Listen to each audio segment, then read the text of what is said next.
আমি এখন চলে এসেছি কুতুবশাহী টম্বসের একদম গেটের সামনে।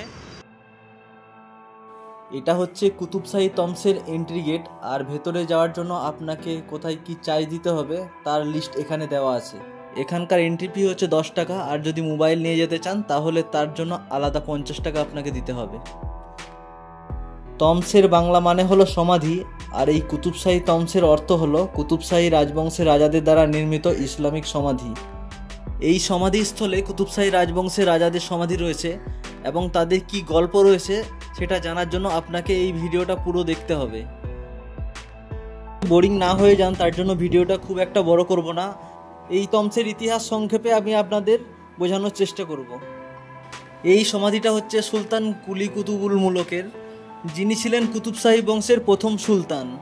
এখানকার প্রত্যেকটা সমাধি গম্বুজ আকারে নির্মিত, আর এই সমাধিটা 1543 খ্রিস্টাব্দে সুলতান তার নিজের জীবদ্দশায় বানিয়েছিলেন। প্রত্যেকটা গম্বুজের ঠিক মাঝখানে রাজার সমাধিস্থল রয়েছে। পাশাপাশি এই দুটি সমাধির মধ্যে ছোটটি হচ্ছে তৃতীয় সুলতানের এবং বড়টি হচ্ছে চতুর্থ সুলতানের সমাধি। কুতুবশাহী পার্কের হেরিটেজ ম্যাপ দেওয়া আছে এবং এখানে একটা মিউজিয়াম মতো করা আছে। আপনারা গেলে মিউজিয়ামটা ঘুরবেন, ভালো লাগবে। এবং এখানে কুতুবশাহী বংশের যে টোটাল 8টি সুলতান ছিলেন ওনাদের ছবি এবং ইতিহাস বিবৃত করা আছে। এই যে সাইনবোর্ডে বোয়ালি লেখা আছে, এর মানে হচ্ছে স্নানাধার। যখন কুতুবশাহী বংশে কোনো রাজার মৃত্যু হতো তখন তাকে সমাধি দেওয়ার আগে স্নান করানো হতো এই পুকুরে। এই চত্বরে সুলতান ছাড়াও কয়েকটা বেগমের সমাধি আছে এবং সুলতানের যে প্রিয় চিকিৎসক এবং প্রিয় মানুষজনদেরও 2-4টে সমাধি এখানে রয়েছে। মোহাম্মদ কুলি কুতুব শাহ ছিলেন কুতুবশাহী বংশের 5ম সুলতান। ইনার সমাধিসৌধটি কুতুবশাহী সমাধিসৌধগুলির মধ্যে সবথেকে বৃহৎ বলে বিবেচিত করা হয় এবং এটি 1602 খ্রিস্টাব্দে নির্মিত হয়েছিল। এই সমাধিটা টোটাল 700 বর্গফুট এবং 13 ফুট উঁচু একটা ছাদের ওপর অবস্থিত।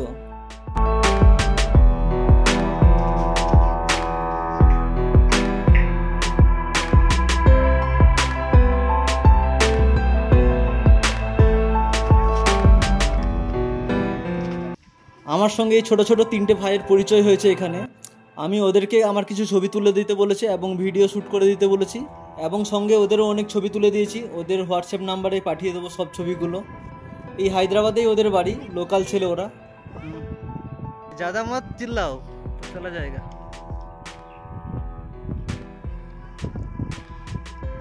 আজ 14 সেপ্টেম্বর, ঘড়িতে বাজে সকাল 10টা 33। আমি আছি কুতুবশাহী টম্বস। খুব ভালো লাগছে জায়গাটা, আর আমার সঙ্গে আমার লোকাল 3টে ভাইয়ের সঙ্গে পরিচয় হয়েছে, তারাই ক্যামেরাটা ধরে আছে, তো বেশ ভালো লাগছে। আর এখান থেকে ওই যে দূরে গোলকুন্ড যে দুর্গ আছে সেটাও দেখা যাচ্ছে, তো খুব ভালো এক্সপিরিয়েন্স। একদিন আগে ডাক্তার দেখানো হয়ে গেছিল না, যদি AIGতে ডাক্তার দেখাতে আসেন তাহলে অবশ্যই এই জায়গাগুলো ঘুরবেন। এরপর আমি গোলকুন্ড যাবো, এখান থেকে মোটামুটি 2 থেকে 2.5 কিলোমিটার দূরে চারমিনার যাবো তারপর। আর অসংখ্য ময়ূর রয়েছে, মাঝে মধ্যে যখন আমরা ঘুরছি ময়ূরের যে ডাক সেটা শুনতে পাচ্ছি, আর পুরো জায়গাটা গাছপালাতে ভর্তি। এখানে মোহাম্মদ কুলি কুতুব শাহ চিরনিদ্রায় ঘুমিয়ে আছেন। ভাবতে অবাক লাগছে যে উনি নিজেই নিজের মরার আগে এই সমাধিসৌধটা বানিয়েছিলেন। একটা ছাড়া প্রত্যেকটা সমাধিসৌধে আপনারা সুনিপুণ কারুকার্য দেখতে পাবেন। কোনটা ছাড়া সেই গল্প আমি একটু পরে আপনাদের সঙ্গে শেয়ার করছি। প্রত্যেকটা সমাধিসৌধের মধ্যে যখন যাচ্ছি তখন মনটা একটু খারাপ হয়ে যাচ্ছে, কারণ এটা তো একটা মানুষেরই সমাধি। এই রাজার এক সময় এত ঐশ্বর্য, এত প্রতাপ ছিল, আর দেখুন এখন ইনি চিরনিদ্রায় ঘুমিয়ে আছেন। এইসব দেখে মানুষের একটা জিনিসই শেখা উচিত, মানুষের যতই ধন দৌলত অর্থ সম্পদ থাকুক না কেন, একসময় সেটা মূল্যহীন হয়ে পড়বে এবং মানুষ এইরকম চিরনিদ্রায় ঘুমিয়ে থাকবে। তাই এখন কোনো অহংকার না করে মানুষের সঙ্গে মিলেমিশে হেসে খেলে দিন কাটানোই মানুষের আসল ধর্ম হওয়া উচিত। আমার সামনে যে দেখছেন ওই গ্রিন কালারের যে সমাধিটা রয়েছে, ওইটা হচ্ছে 6ষ্ঠ সুলতান, সুলতান মোহাম্মদ কুতুব শাহের সমাধি।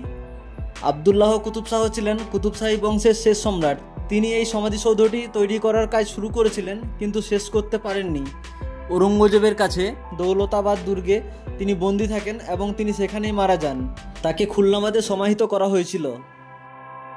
এখানে যতগুলো সমাধিসৌধ রয়েছে সবগুলি মোটামুটি ঠিকঠাক মেনটেন আছে, কিন্তু এইটা একদম ধ্বংসস্তূপে পরিণত হয়েছে। সুলতান যে সমাধিসৌধটি নিজের জন্য শুরু করেছিলেন সেখানে এখন আসলে সুলতান আবদুল্লাহ জামাতা এবং পারস্যের শাহ আব্বাস দ্বিতীয় সাফায়ারের বোন মীর আহমেদের কবর রয়েছে। এটা হলো কুতুবশাহী সমাধিসৌধগুলোর মধ্যে একমাত্র যার ওপরে কোনো গম্বুজ নেই। জায়গাটা এতই সুন্দর যে মনে হচ্ছে প্রত্যেকটা যে আছে স্মৃতি, প্রত্যেকটা যে সমাধি আছে প্রত্যেকটাতে গিয়ে দেখি, কিন্তু এত সমাধি আছে এখানে প্রত্যেকটাতে যাওয়া অসম্ভব ব্যাপার, সম্ভবই না। আর দেখুন এই কারুকার্যগুলো দেখুন, জাস্ট কেউ বলবে না যে এটা একটা সমাধির জায়গা। আর চারিদিকে ময়ূরের কোলাহল, পাখি, পুরো সবুজে ভর্তি, জাস্ট অসাধারণ। আপনারা অবশ্যই আসবেন, আমি আপনাদের 100% রেকমেন্ড করব। আর এই যে আমার 3টে ছোট ভাই, ওরা খুব হেল্প করছে ভিডিও করতে। কুতুবশাহী সমাধিসৌধ কমপ্লেক্সে অবস্থিত এটা হলো গ্রেট মসজিদ। সকাল থেকে কিছু খাওয়া হয়নি, তাই এখন সামোসা খাচ্ছি, এটাই ব্রেকফাস্ট। ঠিক আছে, ফির মিলেंगे कभी।